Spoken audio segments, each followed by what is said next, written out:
Chapter 1: The Night Shift. August 27, 1979. The prairie winds sweep across Minnesota's farmland with a whisper that sounds like secrets being traded in the dark. Out here, where the corn grows tall and the nearest neighbor might be 5 miles down a dirt road, nights have a weight to them, a presence, the kind of darkness that makes a man check his rearview mirror twice, even when he knows damn well there's nothing behind him. Deputy Sheriff Val Johnson knew these roads like the back of his hand. Been patrolling Marshall County for going on 6 years now, and he'd driven every back highway, every farm-to-market road, every cow path that pretended to be a street. Hell, he could navigate this territory blindfolded if he had to. But tonight felt different. Tonight the darkness seemed thicker. Val adjusted his grip on the steering wheel of his 1977 Ford LTD patrol car, the familiar weight of his service weapon a comfort against his hip. The radio crackled with the usual late-night chatter. Domestic disturbance over in Warren, possible break-in at the grain elevator. Nothing too exciting for a Tuesday night in rural Minnesota. At 35, Val had seen his share of weird stuff on the night shift. Drunk farmers convinced they'd spotted Bigfoot in their cornfields. Kids pulling pranks with road flares, trying to spook passing motorists.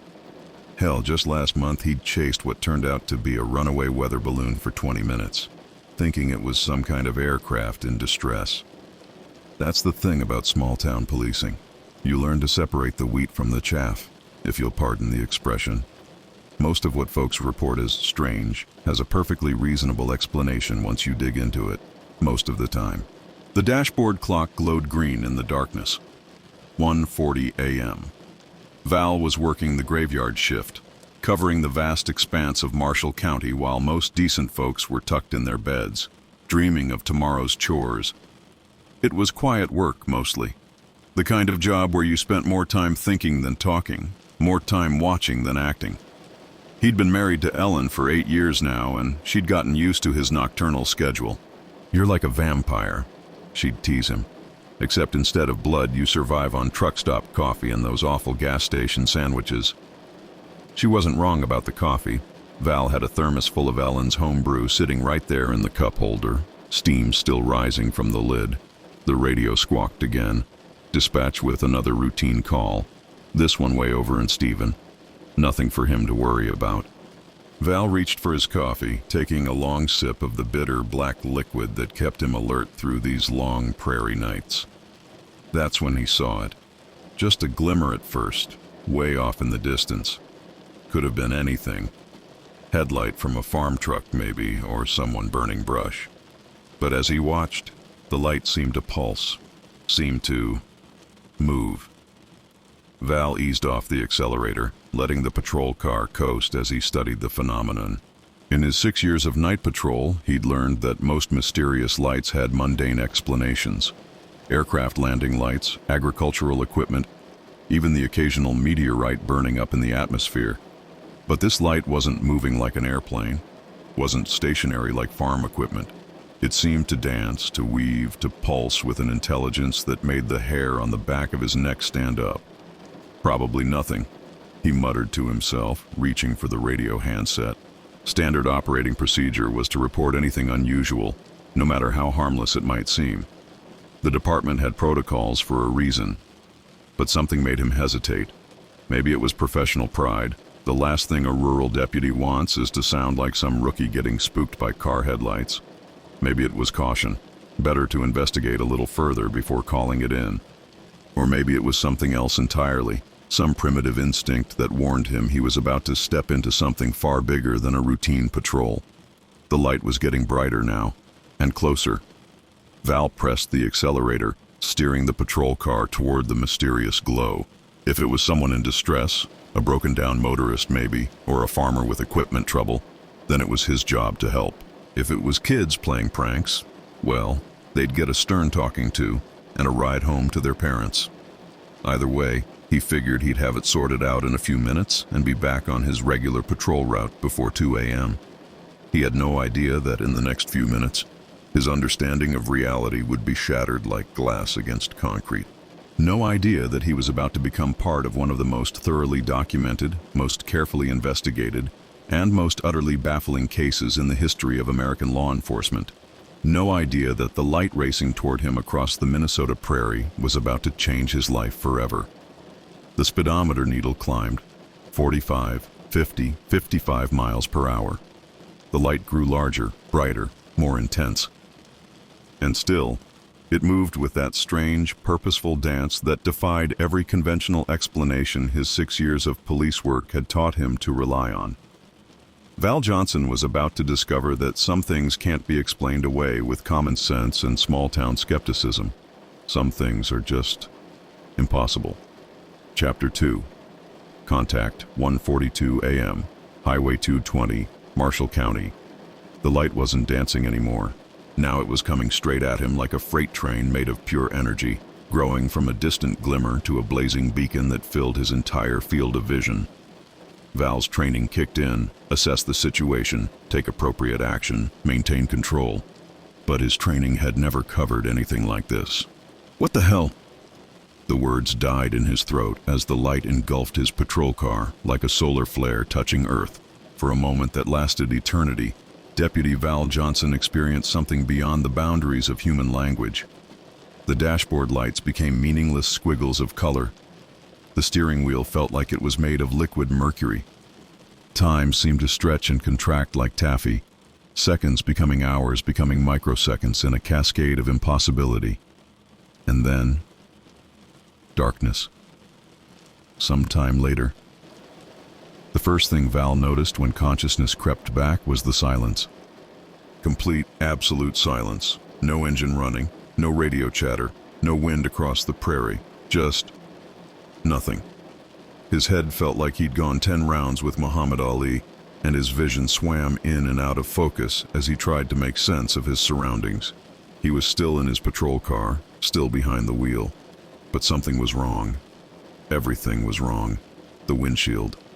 Jesus Christ, the windshield. A spider web of cracks radiated out from a central impact point directly in front of the driver's seat. But here's the thing that made Val's blood run cold. The cracks were on both the inside and outside of the glass. That should have been impossible. You can't get impact damage on both surfaces of safety glass unless something hits it from both directions simultaneously. But that wasn't the strangest part. The strangest part was that both his watch and the patrol car's dashboard clock were running 14 minutes slow. Val fumbled for the radio handset with shaking hands. "Dispatch, this is Unit 19. His voice came out as a croak, like he'd been shouting for hours. I need backup on Highway 220, approximately 2 miles east of Stephen." Static answered him. "Dispatch, Unit 19. Do you copy?" More static. Then, finally, the familiar voice of dispatcher Betty Anderson. "Unit 19, this is dispatch. What's your status, Val? There was an incident. I need backup and I need someone from the department to get out here ASAP." He paused, trying to figure out how to explain what couldn't be explained. "And Betty, what time do you show?" "I show 1:56 a.m., Val.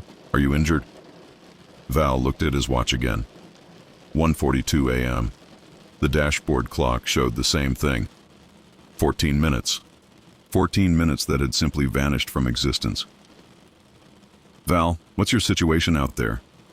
Betty's voice carried the edge of concern that came with 20 years of dispatching for rural law enforcement. I'm not sure, Betty. Just send backup, okay? And maybe call Sheriff Brecka. Tell him it's weird." Sheriff Dennis Brecka had been running Marshall County law enforcement for 12 years, and in his experience, when one of his deputies called something weird, it usually meant paperwork. Lots of paperwork. The kind of report that would end up buried in a file cabinet because nobody knew quite what to do with it. But when Brecka arrived on scene 20 minutes later, followed by Deputy Greg Winskowski and the county's volunteer fire department, he realized this wasn't going to be a routine incident report. "Holy hell, Val." Brecka approached the damaged patrol car with the careful steps of a man who'd learned not to jump to conclusions. "What happened to your vehicle?" Val was sitting on the hood of Winskowski's car, holding a cup of coffee someone had thought to bring. He looked like a man who'd seen a ghost, pale, shaky, with the 1,000-yard stare that combat veterans sometimes got after a particularly rough engagement. "I wish I knew, Sheriff. I was investigating a light and then..." He gestured helplessly at his patrol car. "Then I woke up like this." The Ford LTD looked like it had been in a collision, but there was no other vehicle. No tree, no fence post, no logical explanation for the damage. The windshield was spiderwebbed from impact, the hood was dented, and the left headlight was smashed. But the really strange part, the part that would keep Sheriff Brecka awake for weeks, was the antenna. The car's radio antenna was bent at a perfect 90-degree angle, not broken, not snapped off, but bent, as if some tremendous force had grabbed it and carefully, precisely, folded it over. "Did you hit a deer, Val?" Winskowski suggested. It was a reasonable question. Deer strikes were common on these rural highways, especially during late-night hours. "No deer," Val said quietly. "No animal, no other vehicle." He took a sip of coffee, his hands still trembling slightly. "There was just this light, Sheriff. This incredibly bright light that came at me so fast I didn't have time to react." Brecka walked around the patrol car, taking notes, trying to piece together what had happened to one of his best deputies. The damage was consistent with some kind of high-speed impact, but impact with what? And why were both men's watches and the car's clock running exactly 14 minutes slow? "We need to get this vehicle to a garage," Brecka decided. "Have it looked at by someone who knows more about automotive forensics than we do. And Val, you're going to the hospital. No arguments." The Marshall County Sheriff's Department had a reputation for thorough investigations, and Sheriff Brecka wasn't about to let this incident slide just because it didn't fit into any of the usual categories. If one of his deputies said something impossible had happened, then by God they were going to investigate it like it was the crime of the century. What they discovered in the following days and weeks would challenge everything they thought they knew about the world. Because sometimes, in the vast darkness of the Minnesota prairie, impossible things leave very real evidence behind. Chapter 3. Evidence. The investigation begins. Ford Motor Company had been building police interceptors for decades by 1979. They knew exactly how their vehicles were supposed to behave in crashes, how the metal should crumple, how the glass should break, how the various systems should respond to impact. What they found when they examined Deputy Val Johnson's patrol car didn't match any of their crash test data, not even close. 3 days after the incident, Sheriff Brecka had the damaged Ford LTD transported to a certified automotive inspection facility in Grand Forks, North Dakota. He wanted answers, and he wanted them from people who understood the science of vehicle damage analysis. The report that came back read like something out of a science fiction novel. "The impact damage to the windshield is consistent with a high-velocity collision," the lead investigator wrote. "But the pattern of glass fracturing indicates simultaneous impact from both interior and exterior surfaces. This is mechanically impossible using conventional physics." Mechanically impossible. Those two words would haunt Sheriff Brecka's dreams for years to come. The automotive experts found more anomalies. The radio antenna, bent at that precise 90-degree angle, showed no signs of metal fatigue or stress fractures. It hadn't been twisted or forced into position. It appeared to have been bent by some kind of localized electromagnetic field, powerful enough to manipulate steel without breaking it. "We've never seen anything like it," the chief inspector told Brecka over the phone. "It's like the antenna was heated to just the right temperature and then shaped by hand, except there are no tool marks and no evidence of applied heat." The headlight damage was equally puzzling. The lens had been shattered, but the filament inside the bulb was intact and undamaged. In a normal collision, impact severe enough to destroy the headlight assembly would have snapped the delicate tungsten filament like a spider web. But this filament looked like it had been carefully removed, preserved, and then reinstalled in the damaged housing. "Sheriff," the inspector continued, "in 30 years of accident reconstruction, I've never written a report like this.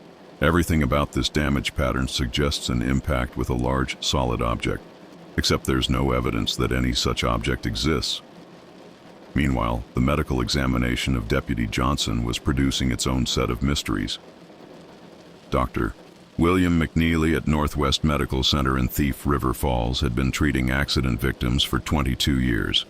He'd seen every kind of trauma the human body could sustain in vehicle collisions, and he knew how to read the signs of impact injury. Val Johnson showed no signs of impact injury, no bruising consistent with being thrown against a steering wheel or dashboard, no whiplash symptoms, no evidence that his body had been subjected to the kind of sudden deceleration that would cause the damage found on his patrol car. "It doesn't add up," Dr. McNeely confided to Sheriff Brecky. "If Deputy Johnson was conscious during a collision severe enough to cause this vehicle damage, he should be showing symptoms of concussion, soft tissue trauma, possibly even internal injuries. Instead, he presents like someone who simply fell asleep." The only physical evidence that anything unusual had happened to Val was a mild irritation in his eyes, similar to what you might expect from exposure to extremely bright light. Like the temporary blindness you get from staring at a welding arc or looking directly at the sun. But even that faded within 48 hours, leaving no permanent damage. Sheriff Brecky was a practical man who'd built his career on following evidence wherever it led. But this evidence wasn't leading anywhere that made sense. He had a damaged patrol car that showed signs of impossible impact, a deputy with no corresponding injuries, and 14 missing minutes that couldn't be accounted for by any known phenomenon. What he needed was expertise that went beyond rural law enforcement. The call came on a Thursday morning, exactly 1 week after the incident. "Sheriff Brecky, this is Dr. J. Allen Hynek from Northwestern University. I understand you've had an unusual incident involving one of your deputies." Dr. Hynek was the astronomer who'd spent decades investigating unexplained aerial phenomena for the U.S. Air Force. His name carried weight in both scientific circles and government corridors. And when J. Allen Hynek wanted to investigate something, people paid attention. "I'd like to send a team to examine the evidence," Hynek continued. "This case has some very interesting characteristics that warrant serious scientific inquiry." Within 48 hours, Marshall County found itself hosting one of the most thorough investigations in the history of unexplained phenomena research. Hynek's team included metallurgists, automotive engineers, medical specialists, and physicists. They examined every piece of evidence with the methodical precision of a criminal investigation. Their findings would be published in scientific journals, debated in academic conferences, and studied by researchers for decades to come. Because what happened to Deputy Val Johnson on that dark Minnesota highway wasn't just unexplained, it was impossible. And sometimes impossible things leave the most compelling evidence of all. Chapter 4. The Expert's Way in Scientific Analysis, Dr. J. Allen Hynek had investigated over 12,000 reports of unexplained aerial phenomena during his 20 years as scientific consultant to the U.S. Air Force. He'd debunked weather balloons masquerading as spacecraft, exposed hoaxes perpetrated by attention-seeking witnesses, and explained away countless sightings as everything from aircraft landing lights to the planet Venus. In his experience, 90% of all unexplained cases had perfectly mundane explanations once you applied rigorous scientific analysis. But the Val Johnson case fell into that troubling 10%, the troubling 10% that kept him awake at night. "What we have here," Hynek explained to Sheriff Brecky during their first meeting, "is what we call high strangeness evidence, physical traces that can be measured, documented, and analyzed, but which don't conform to any known natural phenomena." Hynek's team had been investigating the Johnson case for 2 weeks, and their preliminary findings were both fascinating and deeply unsettling. The damaged patrol car had been subjected to every test available to 1979 forensic science, and each test raised more questions than it answered. The metallurgical analysis of the bent antenna revealed molecular changes in the steel that were consistent with exposure to intense electromagnetic fields. But to produce such changes, the field would have to be thousands of times stronger than anything generated by known terrestrial technology. "Think of it this way," Dr. Sarah Chen, the team's material specialist, explained to the assembled law enforcement officials. "It's like finding evidence that someone lifted a 2-ton truck with their bare hands. The evidence is right there in front of us. We can measure it, We can document it, but it shouldn't be possible according to everything we know about the limits of human strength. The windshield damage was equally perplexing. Computer analysis of the fracture patterns showed that the glass had been impacted by something moving at approximately 60 miles per hour, from both directions simultaneously. The mathematical models were clear. The damage pattern required two separate impacts occurring within microseconds of each other. But there was only one object that could have struck the windshield, whatever Deputy Johnson claimed to have encountered on Highway 220. We're looking at evidence of a collision with something that was apparently moving toward the patrol car at high speed while simultaneously moving away from it, Dr. Chen continued. That's not just improbable, it's mathematically impossible under conventional physics. The medical evidence was no less puzzling. Dr. William Heyer, a neurologist from the Mayo Clinic, who'd volunteered his expertise to the investigation, had subjected Deputy Johnson to every test available for detecting traumatic brain injury, temporal lobe epilepsy, and other conditions that might cause memory loss or temporal disorientation. All tests came back negative. Deputy Johnson's brain function is completely normal, Dr. Heyer reported. No evidence of seizure activity, no signs of concussion, no indication of any neurological condition that might account for the missing 14 minutes. He's a healthy 35-year-old male with no history of psychological disorders or substance abuse. The time discrepancy itself had become a major focus of the investigation. Both Johnson's wristwatch and the patrol car's dashboard clock had been running exactly 14 minutes slow when backup arrived on the scene. But here's what made it truly strange. Both timepieces had been synchronized with the dispatch center's master clock at the beginning of Johnson's shift just 4 hours earlier. Mechanical timepieces don't just spontaneously lose time, explained Dr. Robert Martinez, a chronometer specialist from the National Institute of Standards and Technology. Especially not the same amount of time simultaneously. For both a mechanical wristwatch and an electronic car clock to show identical time loss, you'd need some kind of external force that could affect completely different timing mechanisms in exactly the same way. The investigation team had considered every possible conventional explanation.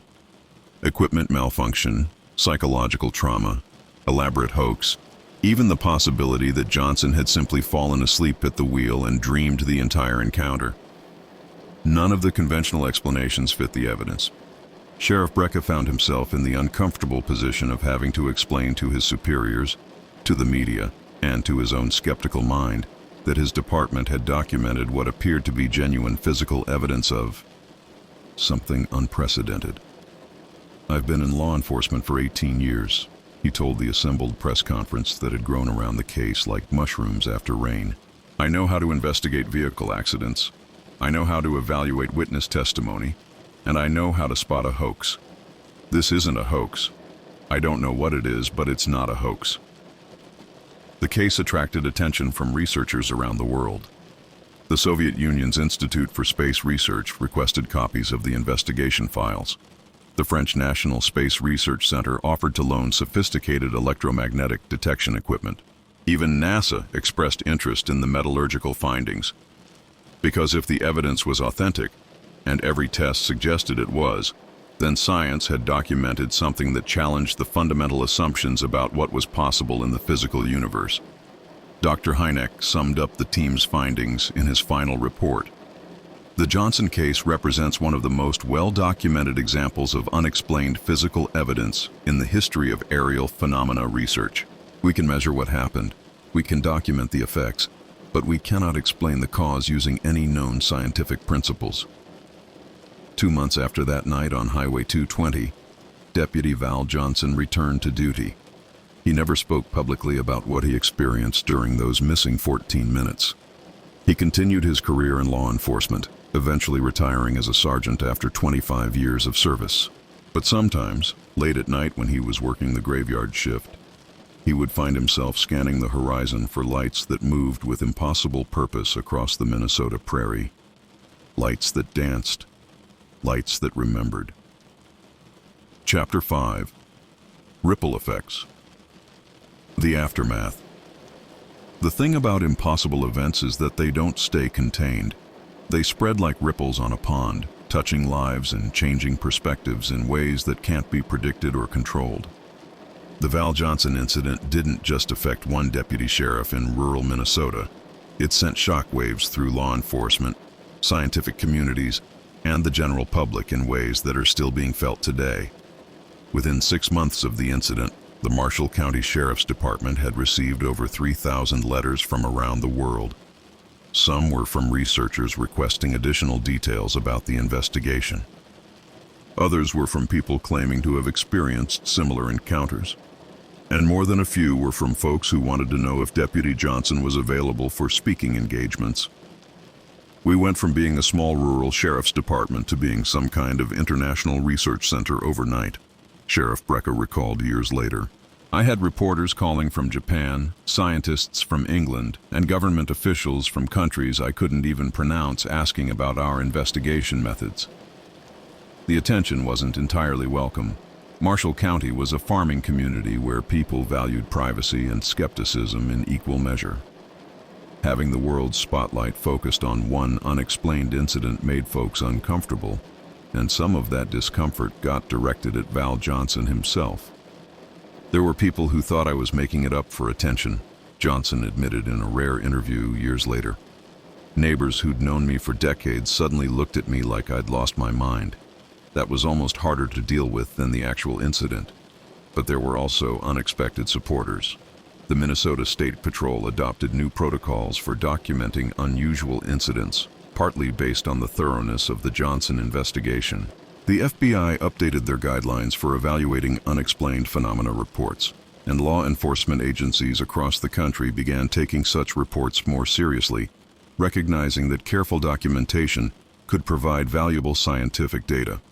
Dr. Hynek used the Johnson case as a template for future investigations, establishing standards for physical evidence collection that became the gold standard in unexplained phenomena research. The case was featured in his book, The UFO Experience, helping to legitimize serious scientific inquiry into anomalous events. What made the Johnson case so valuable wasn't just that it happened, Hynek explained to a symposium of researchers in 1982. It was that it happened to a trained observer who knew how to preserve evidence, in a jurisdiction where law enforcement took the investigation seriously, with physical traces that could be subjected to rigorous scientific analysis. The damaged Ford LTD became something of a celebrity in its own right. After the investigation was complete, the vehicle was displayed at the Marshall County Fair, where thousands of people came to see the impossible damage patterns for themselves. It was eventually donated to the International UFO Museum and Research Center in Roswell, New Mexico, where it remains on display to this day. But perhaps the most significant ripple effect was the change in how the scientific community approached unexplained phenomena. The Johnson case demonstrated that such events could produce measurable, documented physical evidence that deserved serious study rather than dismissive skepticism. Universities began offering courses in anomalous phenomena research. Scientific journals published papers analyzing the physical evidence from the case. Government agencies quietly updated their procedures for handling similar reports. The case also influenced popular culture in unexpected ways. The television series Unsolved Mysteries featured the Johnson incident, bringing it to the attention of millions of viewers. Science fiction authors used elements of the case in their stories, and documentarians continue to examine the evidence decades later, finding new questions to ask about that night on Highway 220. For Val Johnson himself, the long-term effects were more personal. He completed his law enforcement career without ever experiencing another unexplained incident.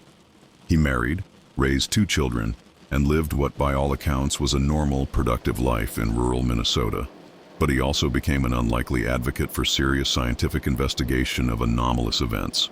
"I never asked to become the poster boy for this stuff," he said during a 1999 interview for the 40th anniversary of the incident. "But if my experience helped establish better investigation procedures, if it helped other people get taken seriously when they report unusual incidents, then I guess something positive came out of it." Johnson also became a resource for other law enforcement officers who encountered unexplained phenomena. Over the years, dozens of police officers, sheriff's deputies, and state troopers contacted him seeking advice on how to handle their own unusual incidents. "The thing I always tell them," Johnson explained, "is to document everything. Take photos, preserve physical evidence, write detailed reports. Don't worry about whether people will believe you. Just focus on doing your job professionally. The evidence will speak for itself." The scientific investigation of the Johnson case established protocols that are still used today. The careful documentation of physical traces, the systematic elimination of conventional explanations, the involvement of multiple independent experts, these became the standard approach for serious researchers in the field. More importantly, the case demonstrated that unexplained doesn't mean unscientific. The evidence from Highway 220 was subjected to the same rigorous analysis used in criminal investigations, automotive safety research, and materials science. The fact that conventional explanations proved inadequate didn't invalidate the scientific method. It simply revealed the boundaries of current scientific knowledge. 45 years later, those boundaries are still being explored. New technologies allow for more sophisticated analysis of physical traces. Better understanding of electromagnetic phenomena provides additional tools for evaluating evidence, and improved communication systems enable rapid response to unexplained incidents, increasing the chances of preserving valuable data. But the fundamental questions raised by the Val Johnson case remain unanswered. What force could bend a steel antenna without breaking it? What could cause simultaneous impact damage on both surfaces of safety glass? How could 14 minutes simply vanish from multiple timepieces simultaneously? The evidence is still there, preserved in scientific journals and research archives around the world. The damaged patrol car still sits in its museum display case, its impossible damage patterns as puzzling today as they were in 1979. And somewhere in rural Minnesota, the dark highways still stretch across the prairie, waiting for the next impossible thing to leave its mark on our understanding of reality. Because some mysteries don't get solved, they get documented. Questions without answers, the enduring mystery. 45 years have passed since that night on Highway 220. The corn still grows tall in Marshall County's fields. The prairie winds still whisper secrets across the Minnesota landscape. And late-shift deputies still patrol the dark highways, their radios crackling with the familiar routine of rural law enforcement. But something changed that August night in 1979. Something that can't be explained away with common sense or conventional physics. The evidence remains. Dr. J. Allen Hynek passed away in 1986, but his research files on the Johnson case are preserved at Northwestern University. Thousands of pages of testimony, scientific analysis, and photographic documentation that tell the story of 14 minutes that simply vanished from existence. The damaged Ford LTD still draws visitors to the International UFO Museum in Roswell, its bent antenna and spider-webbed windshield as puzzling to modern materials scientists as they were to their predecessors 4 decades ago. Advanced spectroscopic analysis has revealed even more anomalies in the metal structure, molecular changes that would require exposure to electromagnetic fields far beyond anything produced by known terrestrial technology. Sheriff Dennis Brecka retired in 1994 after 37 years in law enforcement. In his farewell address to the Marshall County Board of Commissioners, he said something that stuck with everyone who heard it. "In my career, I've investigated murders, bank robberies, drug trafficking, and every kind of crime you can imagine. But the one case that still keeps me awake at night is the one where nobody committed a crime, nobody got hurt, and the only victim was our understanding of what's possible in this world." Val Johnson himself retired in 2004 after 25 years of service that included numerous commendations and a promotion to sergeant. He never experienced another unexplained incident, never claimed to have special knowledge or insight into what happened that night. He remained what he'd always been, a conscientious law enforcement officer who happened to encounter something beyond the boundaries of normal experience. "People sometimes ask me if I believe in UFOs," Johnson said during his retirement ceremony. "That's not the right question. The right question is whether you believe in evidence, because the evidence from that night is real, it's measurable, and it's been examined by some of the best scientists in the world. Whether you call it a UFO or something else entirely doesn't change the fact that it happened. The case continues to influence how law enforcement agencies handle reports of unexplained phenomena. The protocols established during the Johnson investigation preserve physical evidence, document everything, involve qualified experts, maintain investigative objectivity, have become standard procedure for serious anomalous events research. Police academies now include training on documenting unusual incidents. Scientific institutions have established rapid response teams for investigating unexplained phenomena, and government agencies have quietly updated their procedures for handling reports that don't fit conventional categories. Because the Val Johnson case proved something important. Impossible things sometimes leave very real evidence behind. Modern technology has provided new tools for analyzing that evidence. Electron microscopy reveals molecular-level changes in the damaged materials. Computer modeling can recreate the physics of the impact patterns. Advanced chronometry can measure time distortions with unprecedented precision. But all the sophisticated technology in the world can't answer the fundamental question: what happened during those missing 14 minutes on Highway 220? The theories range from the mundane to the exotic. Ball lightning, electromagnetic anomalies, temporal distortions, experimental aircraft, visitor phenomena from unknown origins. Each theory explains some aspects of the evidence while failing to account for others.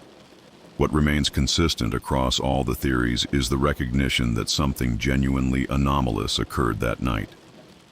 Something that challenged our understanding of what's possible in the physical universe. The ripple effects continue to spread. Researchers around the world study the Johnson case as an example of how to conduct serious scientific investigation of unexplained events. The documentation methods pioneered during the investigation have been adopted by institutions from NASA to the Smithsonian, and the case continues to inspire new questions about the boundaries of human knowledge. In 2019, the 40th anniversary of the incident, Marshall County held a symposium on unexplained phenomena research. Scientists, law enforcement officials, and researchers from around the world gathered to discuss what had been learned from the Johnson case and what questions remained unanswered. Dr. Sarah Chen, now retired from her position as a materials scientist but still actively researching anomalous physical traces, delivered the keynote address. The Johnson case taught us that science isn't about having all the answers. It's about asking better questions. 40 years later, we're still asking those questions, still refining our investigative methods, still pushing the boundaries of what we thought was possible. Val Johnson, now in his 80s, attended the symposium but declined to speak publicly. He did, however, meet privately with current law enforcement officers who had experienced similar incidents, offering the same advice he'd given for decades: document everything, preserve the evidence, and let the facts speak for themselves. As the symposium concluded, participants walked outside into the Minnesota night. The same stars that had witnessed that impossible encounter in 1979 still shone down on Highway 220. The same prairie winds still whispered across the farmland. And somewhere in the darkness, perhaps, impossible things were still leaving traces of their passage through our orderly, predictable world. The evidence remains. The questions endure. And on quiet nights, when the highway stretches empty under the vast Minnesota sky, those who know the story of Deputy Val Johnson sometimes find themselves scanning the horizon for lights that move with purpose. Lights that remember. Lights that remind us that the universe is far stranger, far more mysterious than our daily experience suggests. The case of Val Johnson stands as a reminder that reality has room for wonder, that evidence doesn't always lead to easy explanations, and that sometimes the most important thing science can do is admit the boundaries of its current knowledge. Because in the end, the 14 minutes that vanished from time haven't really vanished at all. They've become part of the larger mystery. The mystery of what we don't yet understand about the world we live in. Based on documented evidence from the Marshall County Sheriff's Department, Northwestern University's Center for UFO Studies, and 45 years of scientific investigation into one of the most thoroughly documented, unexplained incidents in American law enforcement history.